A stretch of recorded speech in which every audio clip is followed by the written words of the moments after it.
एक बार की बात है। महात्मा बुद्ध एक गांव से होकर गुजर रहे थे। उस गांव में एक तालाब था। महात्मा बुद्ध और उनके सभी शिष्य तालाब के पास रुके। तभी वहां पर एक लड़का अपनी माँ के साथ पानी भरने आया। उस लड़के की नजर महात्मा बुद्ध पर पड़ी। वह महात्मा बुद्ध को पहले से ही जानता था। वह जानता था कि महात्मा बुद्ध बड़े ही ज्ञानी हैं और वह सभी के प्रश्नों का उत्तर देते हैं।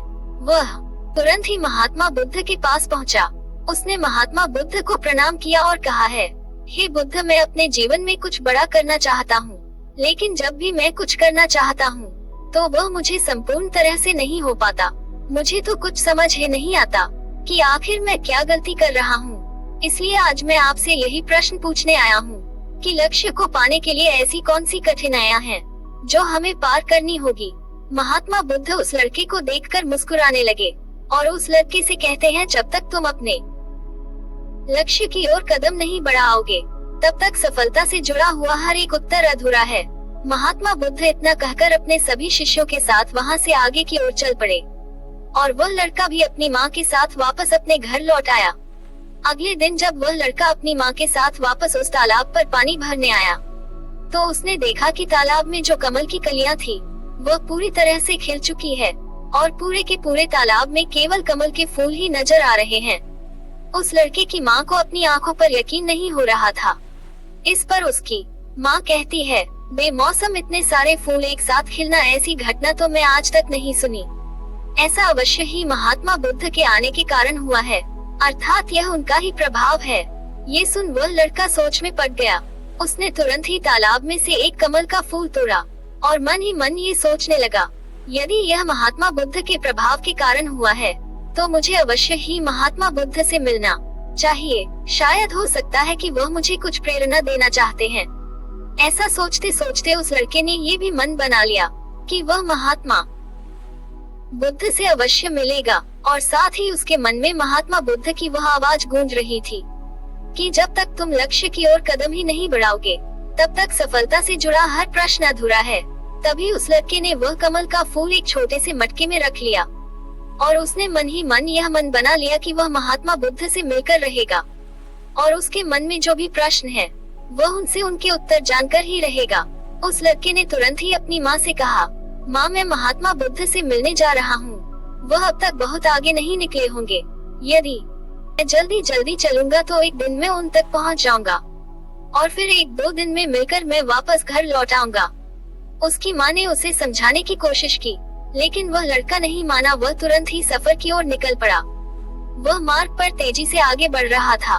जल्दी जल्दी चलते हुए उसने बहुत कम समय में अपना गांव पार कर लिया, लेकिन अब वह इसी कारण थकने भी लगा था और उसकी रफ्तार भी धीमी पड़ रही थी। उस लड़के का जोश भी अब खत्म होता जा रहा था।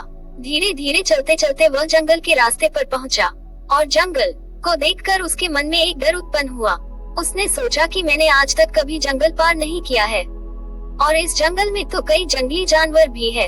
यदि मैं रास्ता भटक गया तो मैं महात्मा बुद्ध तक कभी नहीं पहुंच पाऊंगा और यदि मैं किसी गलत रास्ते पर चला गया तो मुझे कम से कम 2 दिन और लगेंगे महात्मा बुद्ध तक पहुंचने के लिए, और यदि वह मुझसे बहुत आगे निकल गए होंगे तो मुझे बाकी रास्ते भी पता नहीं चल पाएंगे और फिर मैं उनसे कभी नहीं मिल पाऊंगा। वह लड़का इसी सोच में पड़ा हुआ था। तभी उसने देखा कि इसी रास्ते से एक घुड़सवार आ रहा था। लड़के ने उस घुड़सवार से कहा, भाई, मुझे जंगल पार करवा दीजिए। मुझे महात्मा बुद्ध से मिलना है। मुझे ये कमल उन्हें देना है। क्या आप मुझे जंगल पार करवा सकते हैं? इस पर वह घुड़सवार कहता है, बेटा देखो, मैं तुम्हें ले तो नहीं जा पाऊंगा, लेकिन मैं तुम्हारी मदद जरूर कर सकता हूँ। यदि तुम चाहो तो ये कमल वाला मटका मुझे दे दो, मैं इसे महात्मा बुद्ध तक पहुँचा दूंगा। उस घुड़सवार की यह बात सुनकर वह लड़का एक बार फिर से सोच विचार में पड़ गया और सोचने लगा, यदि मैं पैदल जाऊंगा तो मुझे बहुत समय लग जाएगा और पता नहीं मैं महात्मा बुद्ध तक पहुंच भी पाऊंगा या नहीं। अगर मैं ये कमल वाला मटका घुड़सवार को दे देता हूँ तो ये घुड़सवार घोड़े से बहुत जल्दी महात्मा बुद्ध तक पहुँच जाएगा और उन्हें ये कमल जरूर दे देगा। इससे मेरा काम भी आसान हो जाएगा और मेरा काम बहुत जल्दी महात्मा बुद्ध तक पहुंच जाएगा और उन्हें ये कमल जरूर दे देगा। इससे मेरा काम भी आसान हो जाएगा और मेरा काम बहुत जल्द पूरा भी हो जाएगा। काफी कुछ सोच विचार करने के बाद उसने तय किया कि वह ये कमल का फूल उस घुड़सवार को दे देगा। ये सोचकर उस मटके को उस घुड़सवार को थमाने ही वाला था कि तभी उसे याद आया इस कमल के पीछे उसका क्या उद्देश्य है, उसे किस मकसद से इस कमल को महात्मा बुद्ध के पास ले जा रहा है। तभी उस लड़के के मन में एक और विचार उत्पन्न हुआ, यदि मैं इस कमल को लेकर महात्मा बुद्ध तक नहीं पहुंचा, तो फिर मेरा जो प्रश्न है मैं उनके उत्तर कैसे जान पाऊंगा। और हो सकता है कि मुझे मेरे जीवन में बस यह एक ही मौका मिला है जिससे मैं महात्मा बुद्ध से मिल सकता हूँ और अपने सभी प्रश्नों के उत्तर पा सकता हूँ। हो सकता है कि दोबारा मुझे यह अवसर न मिले, इसलिए मैं यह मटका नहीं दूंगा, मैं इसे स्वयं ही महात्मा बुद्ध तक पहुँचाऊंगा। काफी कुछ सोच विचार करने के बाद उसने घुड़सवार से कहा, देखिए यह मटका तो मैं खुद ही उन तक ले जाना चाहता हूँ, क्योंकि मेरा उनसे मिलना बहुत जरूरी है। मेरे मन में कई प्रश्न हैं जो मैं उनसे जानना चाहता हूँ, इसलिए यह फूल मैं ही उन्हें दूंगा।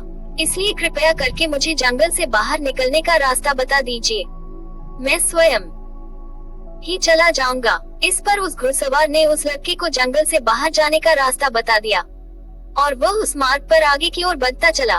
वह बहुत जल्दी जल्दी मार्ग में आगे बढ़ रहा था और देखते ही देखते शाम का वक्त भी होने को आया था। तभी उस लड़के के मन में एक और विचार आया और वह ये सोचने लगा, यदि शाम के वक्त मैं इस जंगल में भटक गया तो मेरा क्या होगा, मैं महात्मा बुद्ध तक कैसे पहुंच पाऊंगा, और अगर मैं उनसे नहीं मिल पाया तो मेरी यात्रा तो बेकार हो जाएगी। इससे तो अच्छा होता कि मैं उसे घुड़सवार को ही यह मटका दे जाता, वह उसे महात्मा बुद्ध तक अवश्य पहुंचा देता। मुझे तो घर लौट जाना चाहिए था, यही मेरे लिए बेहतर होता है। इस प्रकार के उस लड़के के मन में तरह तरह के विचार उत्पन्न हो रहे थे। ऐसा होगा तो क्या होगा, वैसा होगा तो क्या होगा, यदि मैं भटक गया तो क्या होगा। तभी उस लड़के ने उस कमल की ओर देखा, उसे कमल से ही उसे महात्मा बुद्ध की याद आई।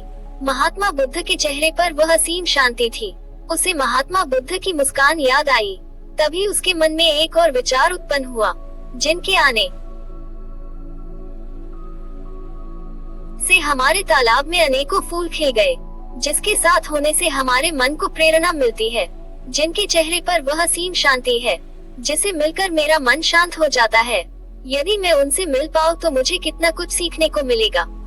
ऐसा सोचते ही उसके मन में एक बार फिर से महात्मा बुद्ध से मिलने की प्रेरणा जाग उठी और वह निश्चिंत होकर अपने मार्ग में आगे की ओर बढ़ता चला जा रहा था। काफी दूर आगे चलने के बाद जंगल खत्म होने लगा।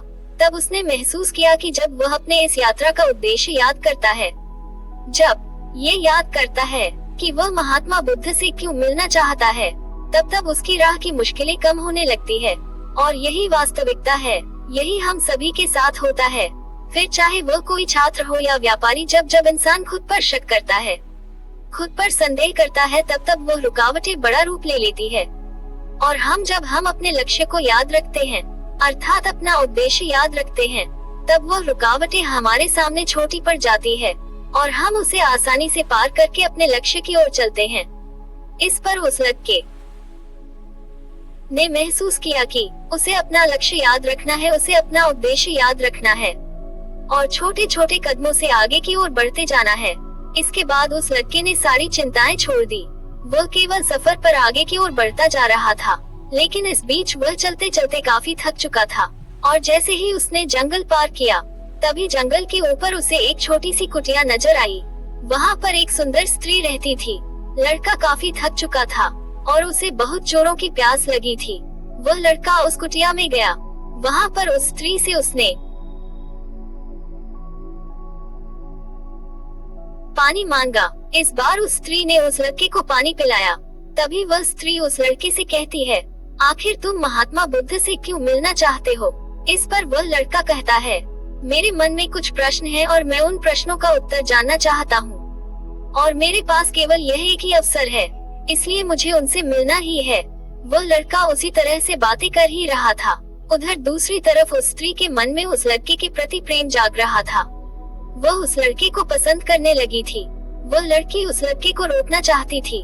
वह उससे कहती है, आज की रात तुम यहीं रुक जाओ, वैसे भी शाम होने को है और बहुत जल्द रात भी हो जाएगी। ऐसे में तुम कहाँ जाओगे? इससे अच्छा है कि आज तुम यहीं पर रुक जाओ। आज हमारे बगल में ही शादी है, वहाँ पर नाच गाना होगा, खाना पीना होगा। बहुत मजा आएगा, इसलिए आज रात तुम यहीं पर रुक जाओ। उस स्त्री के मुख से ये सब सुनकर वो लड़का ये समझ चुका था कि यह स्त्री मुझे बहुत पसंद करती है और वह बहुत भी सुंदर भी है। उसकी सुंदरता को निहारते हुए वो लड़का मन ही मन सोच रहा था कि यदि मैं इससे दोस्ती कर लूं, तो मेरा जीवन तो संवर जाएगा, मुझे जीवन का मजा आ जाएगा। और वैसे भी आज रात तक तो मैं महात्मा बुद्ध से मिल भी नहीं पाऊंगा, तो क्यों ना मैं यहीं पर रुक जाऊं। तभी उस लड़के ने जवाब देते हुए कहा, मैं कुछ देर में सोचकर बताता हूँ। लड़का इस विषय पर सोच ही रहा था कि तभी उसके मन में एक बार फिर से महात्मा बुद्ध की बात याद आ गई और उसे यह एहसास हुआ कि मैं इतनी दूर से यहाँ पर क्यों आया हूँ। उसने मन ही मन खुद से प्रश्न किया, क्या मैं यहाँ पर इतनी दूर इस लड़की से मिलने के लिए ही आया था? नहीं नहीं, यह मेरी मित्र नहीं बन सकती। क्या भरोसा आज को इसका मन मुझ पर आया है और कल को किसी और पर आ गया तो मैं क्या करूँगा।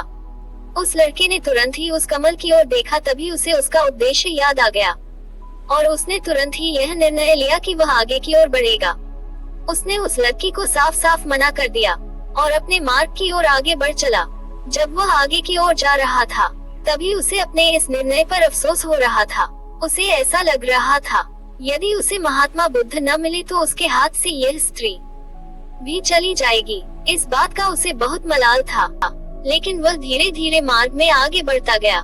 कुछ दूर आगे जाने के बाद जब उसका मन शांत हुआ, तब उसे इस बात का एहसास हुआ यदि वह उस स्त्री के पास रुक जाता तो वहाँ अपने इस उद्देश्य को कभी पूरा नहीं कर पाता और उसकी यह यात्रा बेकार हो जाती, उसकी इतनी मेहनत व्यर्थ हो जाता।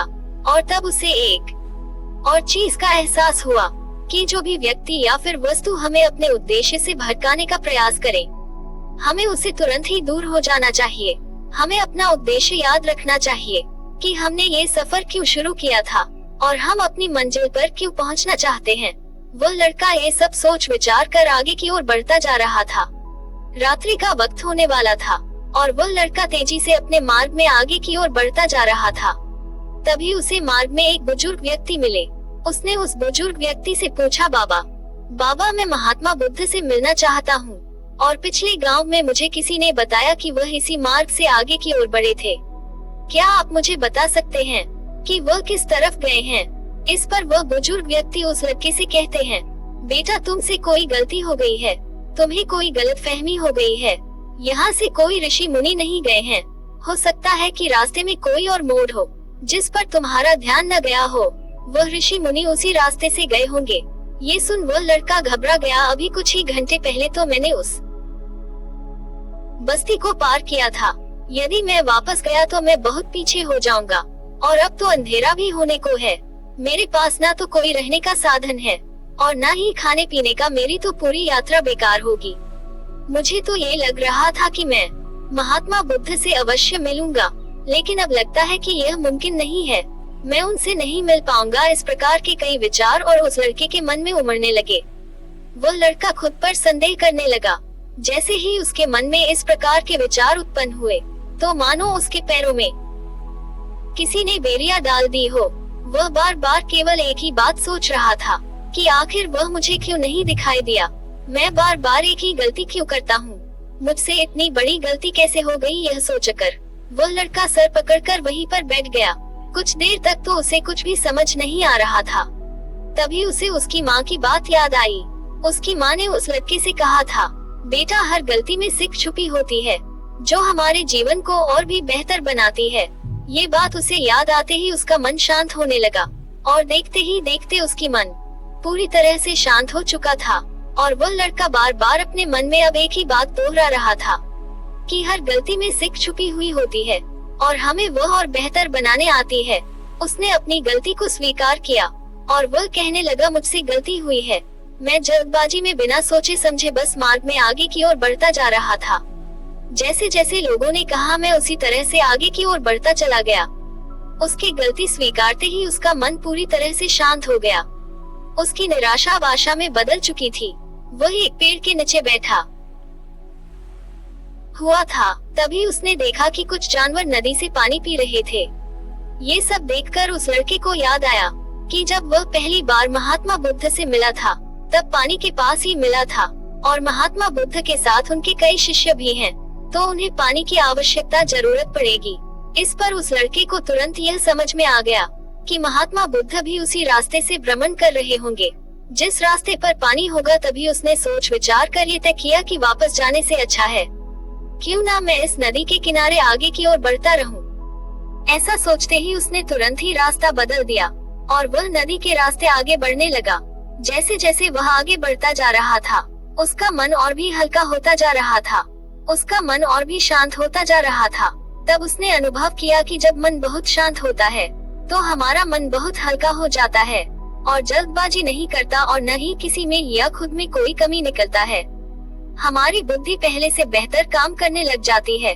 तब उस लड़के ने इस बात का अनुभव किया कि खुद से शिकायत करना एक बहुत बड़ी कमी है जो हमें दुख की ओर ले जाती है। ऐसे ही चलते चलते लड़के के मन में विचार आया, यदि मैं अपने गांव में ही रुक जाता तो ये सारे अनुभव मैं कभी प्राप्त नहीं कर पाता। ऐसा सोचते सोचते वह मार्ग में आगे की ओर बढ़ रहा था। तभी उसे महात्मा बुद्ध के कुछ शिष्य नजर आए और उन्हें देखकर वह लड़का बहुत खुश हुआ और वह अपने मार्ग में तेजी से और भी आगे बढ़ने लगा। और आखिरकार लगातार 2 दिनों का सफर तय करने के बाद वह महात्मा बुद्ध के पास पहुंचा। वह तुरंत ही महात्मा बुद्ध के पास पहुंचा। उसने महात्मा बुद्ध को प्रणाम किया और उन्हें वह कमल का फूल भेंट कर दिया। इससे पहले वह लड़का कुछ कहता, तभी महात्मा बुद्ध ने कहा, बहुत सुंदर, यह कमल पूरी तरह से खिल चुका है। 2 दिन पहले ही तुमने मुझसे पूछा था कि लक्ष्य को पूरा करने के लिए इंसान को कौन सी कठिनाइयों को पार करना पड़ता है, लेकिन 2 दिनों बाद तुमने बहुत सारे अनुभव प्राप्त कर ली है। तुम्हारा ये धैर्य, यह मुस्कान देखकर लगता है कि तुमने इस यात्रा में बहुत कुछ सीख लिया है। इस पर उस लड़के ने यात्रा में घटित हुई हर एक बात महात्मा बुद्ध को बता दी। तभी महात्मा बुद्ध ने उस लड़के से कहा, तुम्हारे मन में जो भी प्रश्न है मैं उनके जवाब तो तुम्हें जरूर दूंगा। आगे महात्मा बुद्ध कहते हैं, बिना कोशिश के हर चीज अधूरी है। जब इंसान किसी लक्ष्य के लिए उस रास्ते पर चलता है तो सबसे पहले वहाँ अपने अनुभव से ही सीखता है और जब धीरे धीरे उसका विवेक जागृत होने लगता है, उसकी बुद्धि काम करने लगती है, तब दूसरे के अनुभव और दूसरों की गलतियों से भी सीखने लगता है। जीवन में यदि सफल होना है, किसी लक्ष्य को प्राप्त करना है, तो सफलता का रहस्य सीखने से पहले हमें उस रास्ते पर चलना पड़ता है।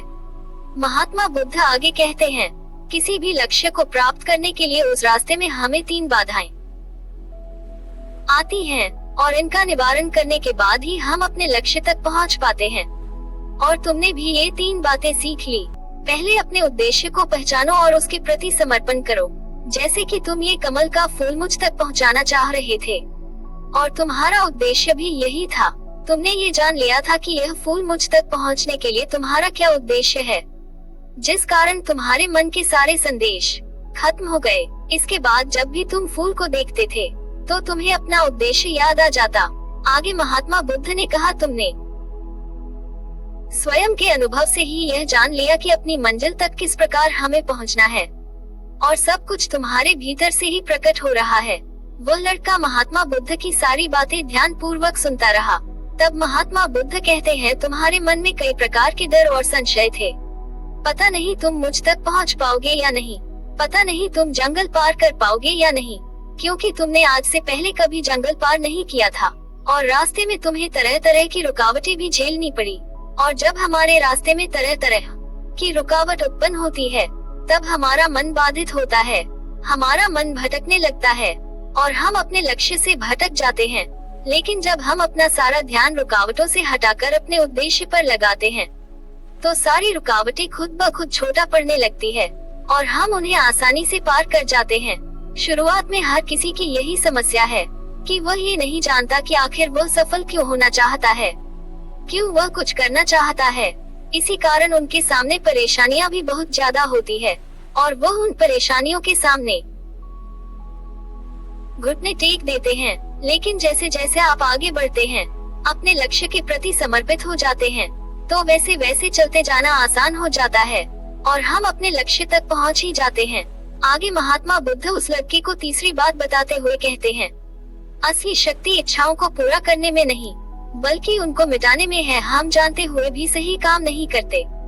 अगर हम अपनी उद्देश्य की ओर आगे बढ़ते हुए आकर्षणों के पीछे रुक जाते तो हमारी यात्रा कभी पूरी नहीं हो सकती। इसलिए जैसे कि इस यात्रा के दौरान तुमने फूल हमेशा अपने साथ रखा, अपने पास रखा, वैसे ही उद्देश्य से भी हमेशा सामने रखना चाहिए। हमारा लक्ष्य हमेशा हमारी आंखों के सामने होना चाहिए। इससे हमें निर्णय लेने में आसानी होती है, अन्यथा हमारे मन का संदेह, हमारी मन की शंका हमें कभी भी सही निर्णय नहीं लेने देता और वह हमें मन की उलझन में फंसा कर रख देती है। इसलिए संदेह के प्रति सचेत रहिए। आगे गौतम बुद्ध उस लड़के को समझा बुझा कर उसे विदा कर दिया। इस कहानी से क्या सीखने को मिला कमेंट सेक्शन में जरूर बताएं और हाँ, इस चैनल को सब्सक्राइब जरूर कर लें। प्राचीन समय की बात है, जापान में एक बहुत ही प्रसिद्ध बौद्ध भिक्षु रहा करते थे। उनका नाम रसाई था। पिसाई अकेले रहते थे, दुनिया के शोर शराबा से दूर जंगल में रहते थे और वह बड़े ही ध्यानी और प्रभु भक्ति व्यक्ति थे, इसलिए वह पूरे जापान में बहुत अधिक प्रसिद्ध थे। एक दिन एक राजकुमार देसाई के पास आया और बोला, हे प्रिय भिक्षु, मैं हमेशा थका हुआ और निराशा और परेशान महसूस करता हूँ। मेरा मन बहुत परेशान रहता है। हालांकि मेरे पास सब कुछ है, दौलत, शोहरत, सुख सुविधा जो हर व्यक्ति चाहता है या पाने की इच्छा करता है, लेकिन फिर भी मेरे अंदर इतनी अशांति और चिंता क्यों है? श्री शाही ने उसकी बात बहुत ही ध्यान पूर्वक सुनी और कुछ सोचने के बाद कहा, तुम इस प्रश्न का उत्तर जानते हो, तुमने कभी इस प्रश्न को हल करने की कोशिश नहीं की है। रसाई ने आगे कहा, मैं एक रिसर्च करना चाहता हूँ, क्या तुम मेरा साथ उसमें दोगे? इस रिसर्च के बाद तुम्हारे जीवन में किसी भी तरह की अशांति और चिंता नहीं रहेगी।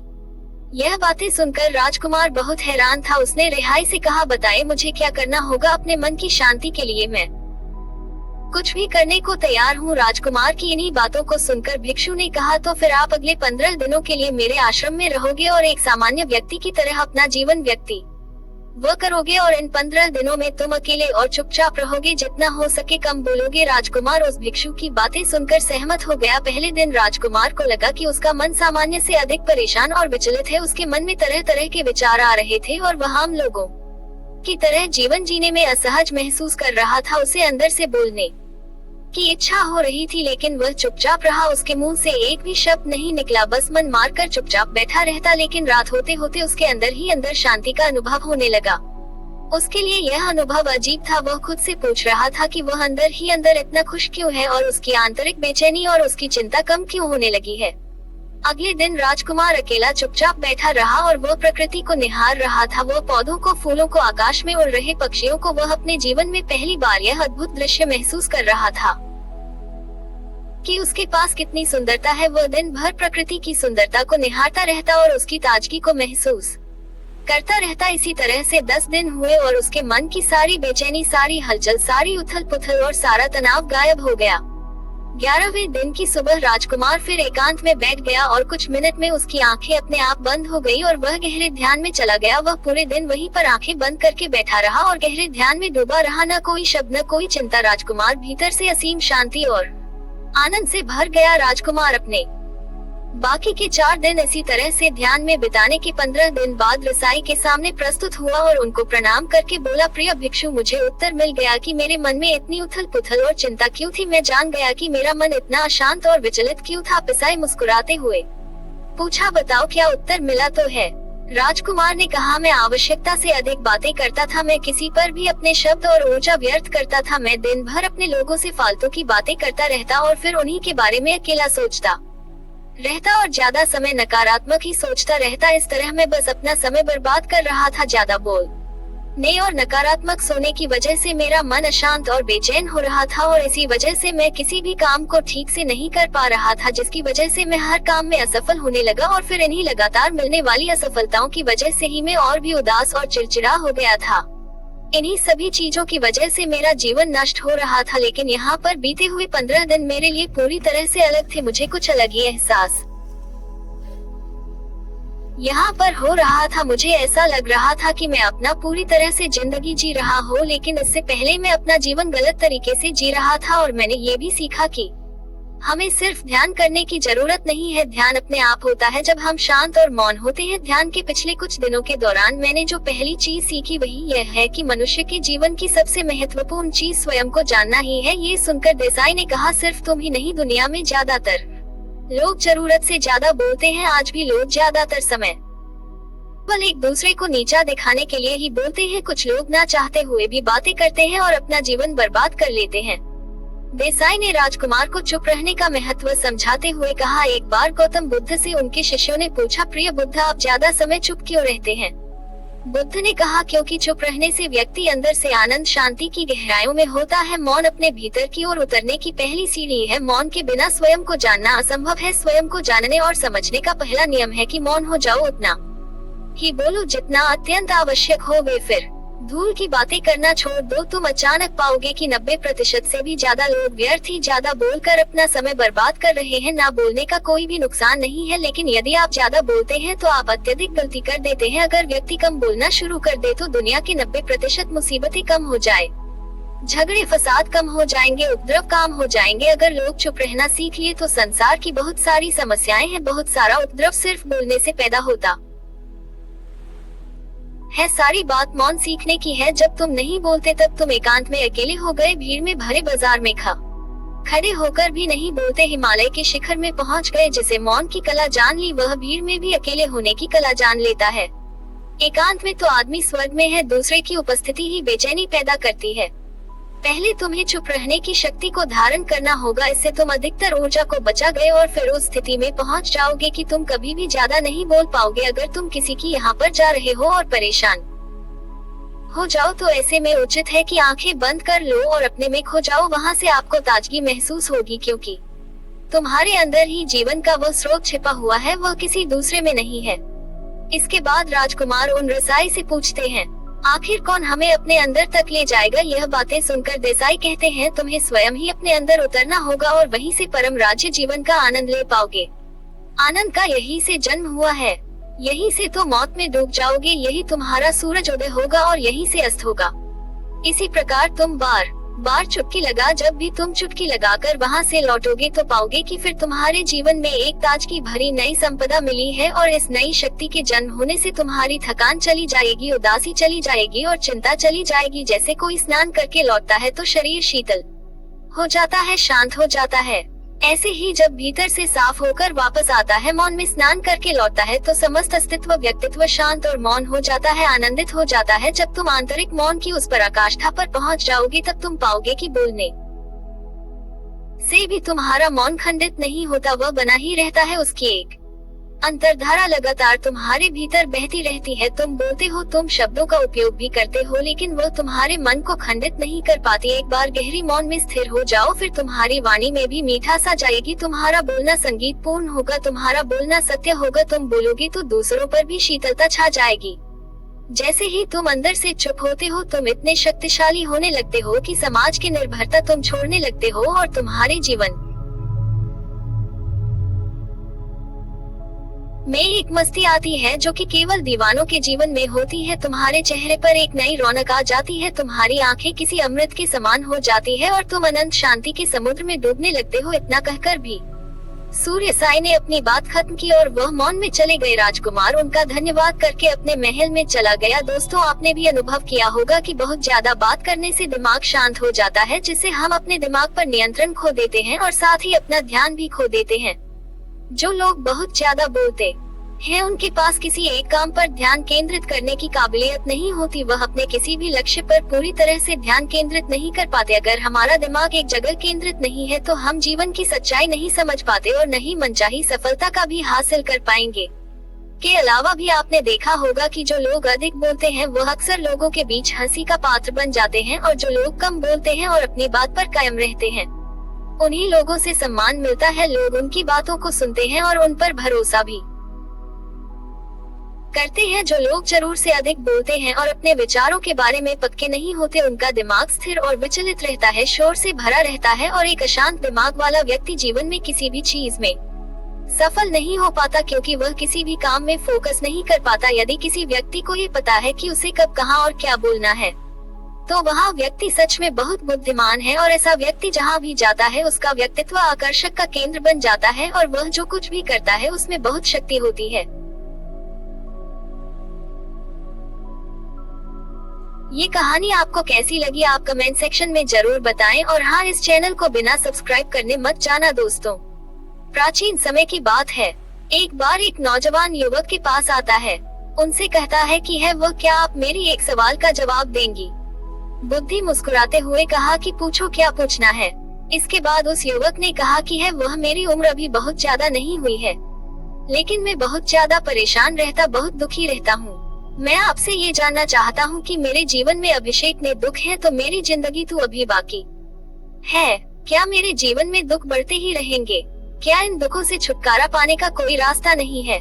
ये सुनकर बुद्ध कहते हैं कि कहाँ है तुम्हारे, तो मुझे तो दिखाई नहीं दे रहे हैं।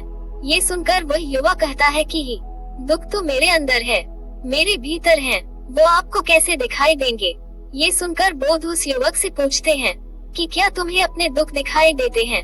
वही युवक बुद्ध से कहता है, यहाँ बुद्ध मैं अपने दुखों को भली भांति देख पाया। तब बुद्ध ने पूछा कि इन दुखों का मूल क्या है?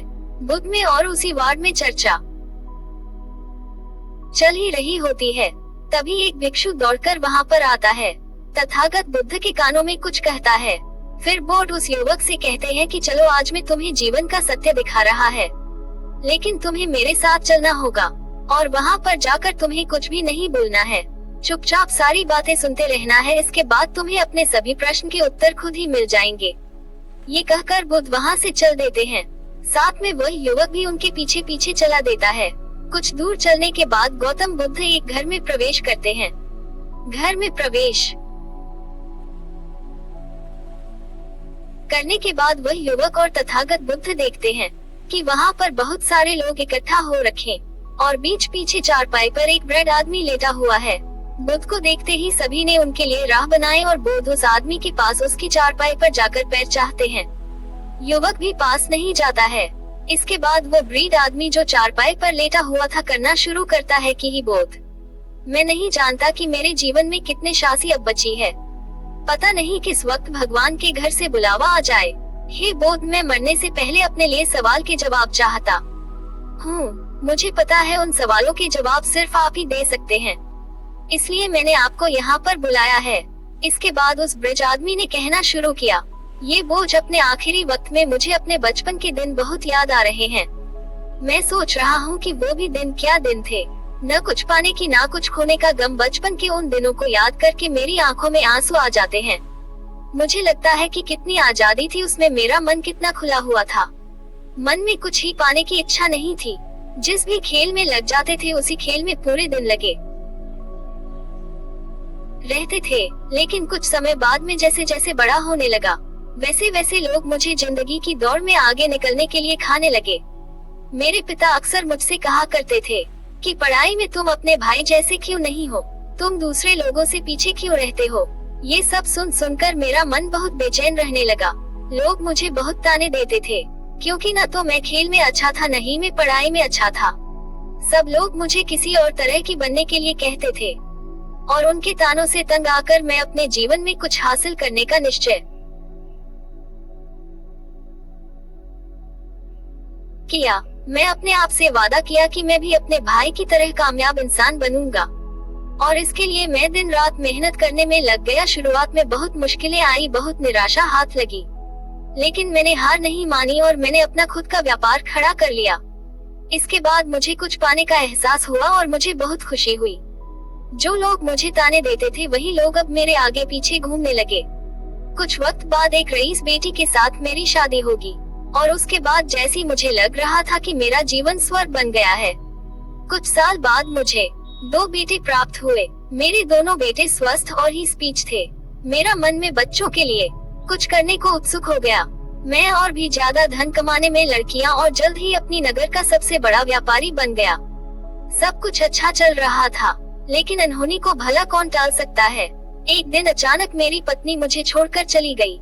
इससे मुझे बहुत गहरा आघात लगा। मैं कई दिनों तक अपने घरों से बाहर नहीं निकला। मेरे बेटे मुझे हिम्मत देती कि पिताजी, माता तो जी तो नहीं रही, जो हो चुका वह वापस नहीं आ सकता, लेकिन हम दोनों आपका हमेशा साथ देंगे, आपकी हमेशा सेवा करेंगे। आपको किसी बात की चिंता करने की कोई आवश्यकता नहीं है पिताजी। धीरे धीरे मैंने भी अपने मन को समझा लिया कि अब तो मुझे अपनी प्रिय पत्नी के बिना जीना पड़ेगा। इसीलिए मैंने अपना मन अपने बेटों के साथ जोड़ लिया। उनकी खुशी में ही मेरी खुशी होती थी, उनके दुख में ही मेरा दुख होता था। इसके बाद उस वृद्ध आदमी ने कहा कि है बोध, इस जीवन चक्र में अक्सर मुझे महसूस होता था कि आखिर जीवन क्या है, जून को की गहराइयों में कैसे जाना जाए, ये कैसे जाना जाए कि मैं कौन हूँ और इस